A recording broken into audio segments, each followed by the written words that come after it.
खरं म्हणजे या ठिकाणी सांगितलं पाहिजे की ज्यावेळेस मुख्यमंत्री म्हणून काम करण्याची संधी मला मिळाली, सुरुवातीच्या काळामध्ये मराठा समाजाने ज्यावेळी अतिशय शांततेनं आरक्षणाकरता मोर्चे काढले आणि समाजाशी एक डायलॉग आम्ही सुरू केला की नेमकं काय केलं पाहिजे, आणि त्यावेळी असं लक्षात आलं की आरक्षण तर आवश्यक आहेच, कारण मराठा समाजामध्ये एक मोठा घटक आहे ज्यांनी वर्षानुवर्ष संघर्ष केला, गावगाडा सांभाळला, 18 पगड जातींना सोबत घेऊन त्या ठिकाणी काम केलं, पण दुर्दैवाने हा एक मोठा घटक शैक्षणिक आर्थिकदृष्ट्या कुठेतरी मागास राहिलाय.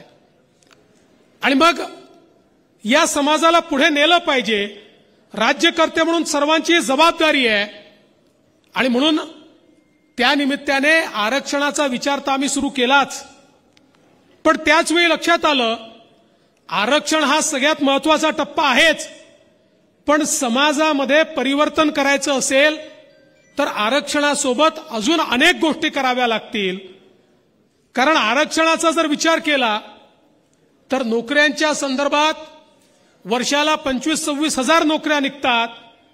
10% आरक्षण, 15% आरक्षण म्हटलं तरी 2600-3000 नोकऱ्या, याने एवढ्या मोठ्या समाजाचं आमूलशूल परिवर्तन नाही होऊ शकत. तेही महत्वाचंच आहे, पण त्यासोबत आम्हाला समाजाला जास्तीत जास्त संधी निर्माण करून दिली पाहिजे. आणि म्हणून मग आम्ही हा विचार केला की एकीकडे आरक्षणाच्या माध्यमातून नोकरीमध्ये तर सहभागी करून घेऊच, पण त्यासोबत केवळ नोकरी मागणारे नाही तर नोकरी देणारे देखील मराठा समाजामध्ये तयार झाले पाहिजेत.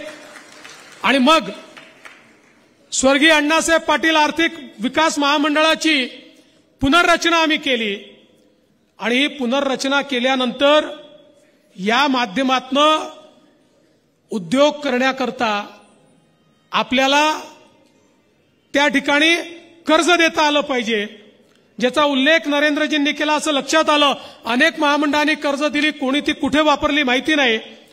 त्यामुळे सिरियस उद्योजक जर तयार करायचे असतील तर बँकांच्या माध्यमातून कर्ज दिलं पाहिजे, जेणेकरून प्रोजेक्ट रिपोर्ट तयार होतो, सिरियसनेस त्याच्यामध्ये असतो, आणि सगळा व्याज परतावा त्याचा केला पाहिजे. आज या ठिकाणी मला सांगताना आनंद वाटतो 8,500 कोटी रुपये. म्हणजे मला आठवतं की त्या काळामध्ये मागणी व्हायची की 1,000 कोटी रुपये महामंडळाला द्या, 2,000 कोटी रुपये महामंडळाला द्या. 1,000-2,000 कोटी नाही, 8,500 कोटी रुपयाची कर्ज महामंडळाच्या माध्यमातून आज मराठा तरुणांना त्या ठिकाणी मिळाली, आणि याचं संपूर्ण व्याज महामंडळ भरताय. 825 कोटीचं व्याज आतापर्यंत भरलाय, आणि भविष्यात देखील हे महामंडळ व्याज भरत राहणार आहे.